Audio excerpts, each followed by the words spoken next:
Hello दोस्तों, आज की स्टोरी मुझे सब्सक्राइबर ने भेजी है। नाम मैं चेंज कर रहा हूँ प्राइवेसी के लिए। ये कहानी एक मॉडर्न अपार्टमेंट में हुई थी जहाँ सीसीटीवी, सिक्योरिटी गार्ड और स्मार्ट लॉक सब थे। लेकिन फिर भी कुछ ऐसा हुआ जो टेक्नोलॉजी की समझ से बाहर है। रिया रिया एक प्राइवेट कंपनी में काम करती थी। रिसेंटली उसने अपना एक खुद का 1 BHK फ्लैट रेंट किया था। उसका फ्लैट नंबर था 704 और उसका फ्लैट 8th फ्लोर पे था। बिल्डिंग काफ़ी क्लीन थी, उसका एम्बियंस काफ़ी अच्छा था और 24/7 सिक्योरिटी की मदद मिलती थी। Everything is perfect. लेकिन वहाँ एक प्रॉब्लम थी। रिया नाइट शिफ्ट में काम करती थी तो उसको घर आने में काफ़ी लेट हो जाता था। लेट यानी कि घर आते आते उसे 2 से 3 बज जाते थे। पहली रात सब कुछ नॉर्मल था, लेकिन तीसरी रात उसने अपने फ्लैट के बाहर डोर खोलते ही एक अजीब सी चीज़ नोटिस की। उसको ऐसा लगा कि उसके फ्लैट के बाहर कुछ लोग बात कर रहे हैं, लेकिन उसने जैसे ही अपना डोर खोला फ्लैट का तो बाहर कोई भी नहीं था। वो अचानक से शॉक हो गई कि अभी मैं यहाँ पे आवाज़ सुन रही थी कि कुछ लोग बात कर रहे हैं, लेकिन जैसे ही मैंने डोर खोला तो वहाँ पे कोई भी नहीं था। रिया ने इसे इग्नोर कर दिया। लेकिन उसी रात उसके फ़ोन में एक नोटिफिकेशन आती है। उसमें लिखा होता है motion detected in living room. Camera Riya ने ही लगवाया था, लेकिन वो खाली सेफ्टी के लिए लगाया था उसने, ताकि पता रहे कि आसपास क्या हो रहा है। उसने जब रिकॉर्डिंग प्ले की, वीडियो में कुछ नहीं दिखा, लेकिन ऑडियो में बैकग्राउंड में एक अजीब सी आवाज़ आ रही थी, जैसे कोई धीरे से कुछ आवाज़ कर रहा हो, कुछ कहने की कोशिश कर रहा हो, लेकिन वो आवाज़ क्लियर नहीं थी। रिया ये देखकर दोबारा शॉक हो गई।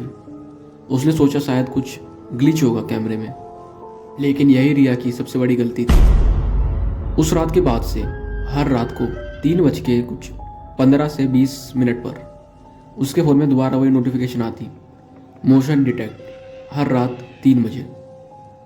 एक रात ऑफिस से वापस आई तो थोड़ा लेट हो गया था उसे, करीब 3:30 बज चुके थे। उसने लैपटॉप टेबल पर रखा और वॉशरूम में थोड़ा फ्रेश होने गई।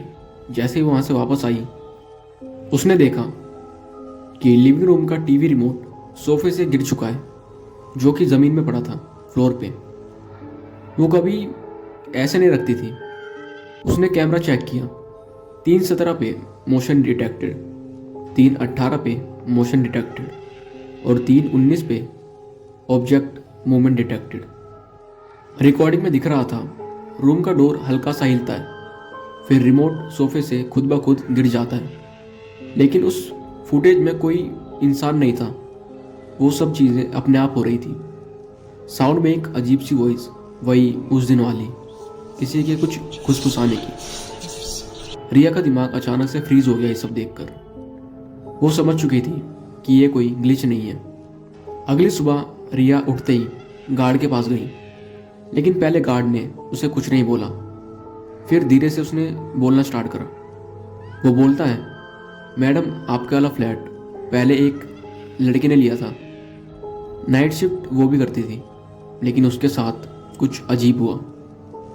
रिया तुरंत पूछने लगी कि अंकल क्या हुआ उसके साथ। गार्ड ने सिर्फ एक लाइन बोली, रात के 3 बजे उसको हार्ट अटैक आ गया था और उसी पल उसकी वहीं पे उसी रूम में उसी फ्लैट के अंदर मौत हो गई थी। रिया उन अंकल की बात सुनकर काफ़ी डर चुकी थी। रिया ने उस रात कैमरा ऑन रखा। रात के करीब फिर से 3 बजे मोशन अलर्ट आया उसके फ़ोन में, नोटिफिकेशन। वीडियो के लास्ट 2 सेकंड में कैमरा अचानक से ब्लर होता है और एक फीमेल फिगर जो कि फ्लोर पे चल रही थी। ये सब देखकर रिया ने अगले दिन ही अपना शिफ्ट चेंज करा लिया। वो अपार्टमेंट छोड़कर कहीं दूसरी जगह रहने लगी। आज भी उसने वो रिकॉर्डिंग्स सेव रखी अपने फ़ोन में, पर कभी प्ले नहीं करती। दोस्तों, ये थी रिया की एक रियल हॉरर स्टोरी, जो कि उसके साथ आज से करीब 2 से 3 साल पहले हुई थी।